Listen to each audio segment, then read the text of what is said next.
So I'm from Levack, Ontario, a small mining town about 40 kilometers north of Sudbury.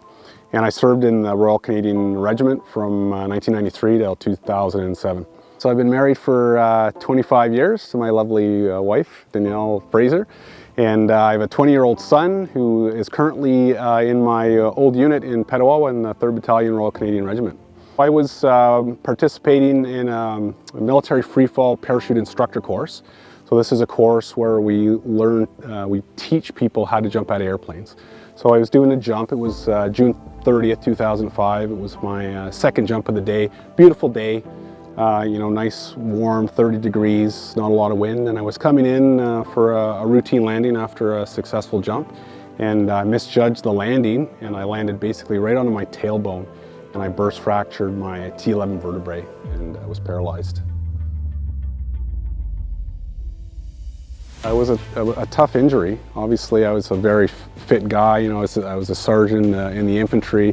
I was a big, outdoorsman, and to go from that to being confined to a wheelchair every day was heartbreaking. Shortly after my injury in 2005, I was approached by a friend of mine, a guy I'd served with named Andrew McLean, and he was kind of trying to find a way to help rehabilitate soldiers.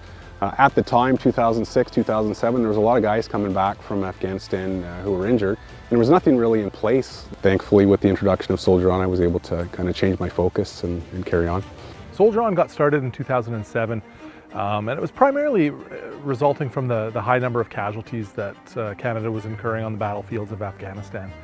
And quickly from then, the Canadian Armed Forces realized that this was a great way of connecting ill and injured women and men, take a meaningful step in their recovery through inclusion in our activities or through financial support from us. Soldier On couldn't deliver the impactful programming that it does without the amazing support of those around us. I learned about Soldier On first through the Invictus Games. I was watching TV, I saw the Invictus Games, and I was like, this is a really cool thing. So I kind of Googled it. What's the Canadian part of this? Through the Google search with Soldier On. And then, so I read up on it and I was like, wow, this is a really cool organization.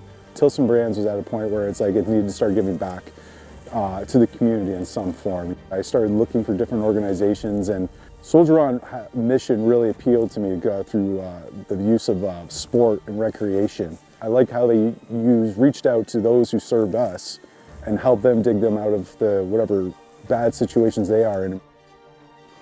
Soldier On was there right from the get-go with me, and I was exposed to all kinds of things that allowed me to dream of possibilities of a healthy and happy and fulfilling life.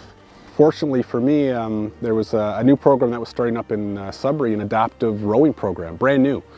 I started off at the Canadian Indoor Rowing Championships. I did really well in the arms only category, and I was invited to the national rowing team selection. I made the team and eventually competed at the Paralympic Games in Beijing in 2008. I wasn't sure about what I would do after my injury. I knew that I was going to go back to school, followed my heart, and I went into health promotion, which eventually led me to medicine through the Northern Ontario School of Medicine, and became a family doctor.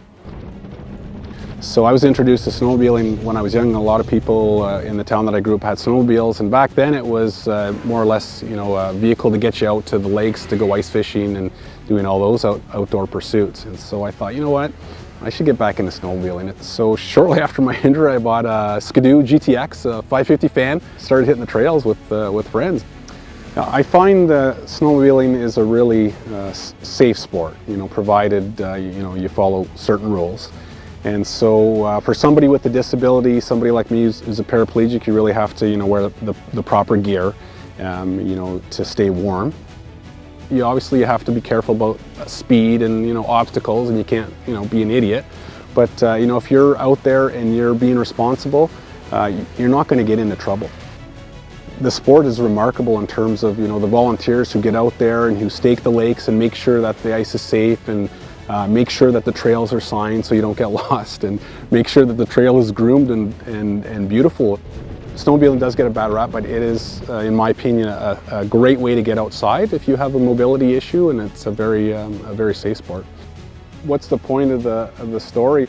Anyone watching this program who may be suffering from an injury or an illness or operational stress injury or dealing with mental health issues, looking to soldier on for those opportunities where you can get out and learn about snowmobiling or learn about wheelchair basketball or learn about woodworking or playing the guitar. There's so many programs now that Soldier On offers.